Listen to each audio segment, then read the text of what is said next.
થોડો બનાવશો તો ઘટશે। Hello friends, welcome to kitchen art.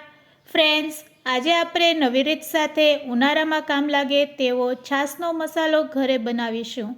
આ રીતે છાશનો મસાલો બનાવશો તો તમારા ઘણા પૈસા બચશે। આ રીતે બનાવેલા છાશના મસાલાને તમે 1 વર્ષ માટે સ્ટોર પણ કરી શકો છો। બજાર કરતાં સસ્તો અને ચોખ્ખો છાશનો મસાલો આજે આપણે ઘરે બનાવતા શીખીશું। રેસીપી સારી લાગે તો લાઈક અને શેર કરજો। મારી ચેનલ ઉપર નવા હોય અને મારી ચેનલને હજુ સબસ્ક્રાઈબ ન કરેલ હોય તો સબસ્ક્રાઈબ કરી બાજુનું બેલ બટન દબાવવાનું ભૂલશો નહીં, જેથી કરીને તમને મારા નવા વિડીયોનું નોટિફિકેશન મળતું રહે। બજાર જેવો એકદમ ટેસ્ટ આવે તેવો છાશનો મસાલો બનાવવા માટે અહીંયા આપણે 1 વાટકી પસંદ કરશું। તે વાટકીના મેઝરમેન્ટથી અહીંયા આપણે આખા ધાણા લેશું અને તે જ વાટકીના મેઝરમેન્ટથી 1 વાટકી જેટલું અહીંયા આપણે જીરું લેશું। હવે 1 ચમચી જેટલા કાળા મરી અને તજનો ટુકડો એડ કરી દેશું। ગેસની ફ્લેમ ચાલુ કરીશું। લો ફ્લેમ ઉપર તેને થોડીક વાર શેકી લેશું। તો સ્પેચ્યુલા અથવા તો તવેથાની મદદથી આપણે તેને આ રીતે શેકી લેશું। ફક્ત 2 મિનિટ માટે જ આ રીતે આપણે શેકવાના છે। જો વધારે તમે શેકી લેશો તો તેમાં કડવાશ આવી જશે। તો બસ આ રીતે સેજ જીરાની સુગંધ આવે એટલે તેમાં આપણે 1 ચમચી જેટલા અજમા એડ કરી દેશું। અજમા એડ કરી તેને પણ સારી રીતે મસાલામાં મિક્સ કરી લેશું। આ રીતે એકદમ લો ફ્લેમ ઉપર જ શેકી લેશું બધી વસ્તુ। અજમા એડ કર્યા પછી હવે તેમાં સુકાયેલા લીમડાના પાન અને સુકાયેલા ફુદીનાના પાન એડ કરશું।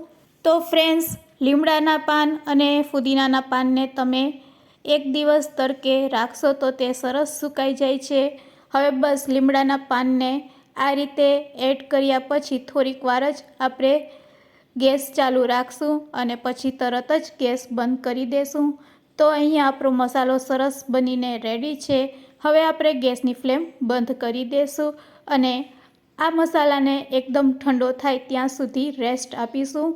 એકદમ મસાલો ઠંડો થઈ જાય પછી જ તેને આપણે ગ્રાઇન્ડ કરીશું। તો આપણે 5 થી 7 મિનિટ માટે તેને રેસ્ટ આપીશું। 5 થી 7 મિનિટ પછી તમે ચેક કરશો તો મસાલો એકદમ ઠંડો થઈ ગયો હશે। તો હવે આપણે મસાલાને મિક્સર જારમાં લઈ લેશું। મિક્સર જારમાં લઈ અને તેને આપણે ગ્રાઇન્ડ કરી લેશું। ફ્રેન્ડ્સ, આ રીતે જો તમે છાશનો મસાલો બનાવશો તો તે ખૂબ જ ટેસ્ટી લાગે છે। તજના મેં ટુકડા કરી લીધા છે જેથી કરીને ગ્રાઇન્ડ કરતી વખતે તે ઝડપથી ક્રશ થઈ જાય। હવે તે જ વાટકીના મેઝરમેન્ટથી અહીંયા આપણે પોણી વાટકી જેટલું સંચળ લેશું।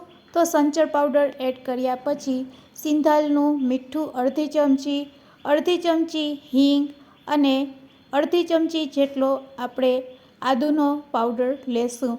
હવે તેને સારી રીતે ગ્રાઇન્ડ કરી લેશું। ગ્રાઇન્ડ કર્યા પછી તમે જોઈ શકો છો કે અહીંયા આપણો છાશનો મસાલો બનીને રેડી છે। રેડી કરેલા આ છાશના મસાલાને એકવાર આપણે ચાળણીથી ચારી લેશું જેથી કરીને તેમાં કોઈપણ પ્રકારના ગઠ્ઠા અથવા તો જાડો ભૂકો હોય તે આપણે ચાળીને દૂર કરી શકીએ। તો ફ્રેન્ડ્સ, અહીંયા આપણે છાશના મસાલાને આ રીતે ચારી લેશું। જાડો ભાગ હોય છે તે આ રીતે જમા થઈ જાય છે, તેને ફરીથી આપણે મિક્સર જારમાં 1 વખત ગ્રાઇન્ડ કરી લેશું। તો અહીંયા આપણો છાશનો મસાલો રેડી છે, તેને એક પ્લેટમાં કાઢી લેશું। ઉનાળામાં પાચન માટે અને પેટને ઠંડક આપે છે આ મસાલો। હવે આ મસાલાને તમે કઈ રીતે છાશમાં એડ કરશો તે પણ હું તમને શીખવાડું છું। તેના માટે જો તમારા ઘરમાં દહીં હોય તો 1 વાટકી દહીં અને 1 ગ્લાસ જેટલું પાણી દહીંમાં એડ કરી 1 ચમચી જેટલો આ મસાલો એડ કરી અને બ્લેન્ડરથી ક્રશ કરશો એટલે તમારી છાશ બનીને રેડી થઈ જશે। અને જો રેડીમેડ છાશ હોય તો બસ તમારે ગ્લાસમાં આઈસ ક્યુબ એડ કરી ફક્ત અડધી ચમચીથી પણ ઓછો મસાલો ગ્લાસમાં એડ કરવાનો અને પછી ગ્લાસમાં છાશ ભરી દેવાની અને પછી ચમચીથી સારી રીતે હલાવી લેશો એટલે તમારી છાશ છે એ ખૂબ જ ટેસ્ટી બની જશે।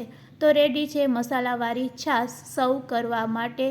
તો એકવાર ઉનાળાની સિઝનમાં આ મસાલો જરૂરથી ટ્રાય કરજો છાશનો સ્વાદ 4 ગણો વધી જશે. અને જો એકવાર તમે આ રીતે છાશનો મસાલો ઘરે બનાવશો તો પછી બજારમાંથી તમે ક્યારેય છાશનો મસાલો નહીં ખરીદશો.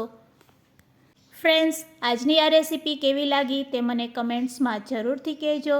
અને રેસીપી સારી લાગી હોય તો શેર કરવાનું ભૂલશો નહીં. હવે આ છાશના મસાલાને આપણે કોઈ પણ એક બરણીમાં ભરી લેશું. આ રીતે કાચની બરણી અથવા તો પ્લાસ્ટિકની બરણીમાં તમે ભરી અને 1 વર્ષ માટે સ્ટોર પણ કરી શકો છો. તો ફ્રેન્ડ્સ છે ને, ખૂબ જ સહેલો છાશનો મસાલો બનાવવો, અને આ રીતે એકવાર બનાવશો તો વારંવાર બનાવશો.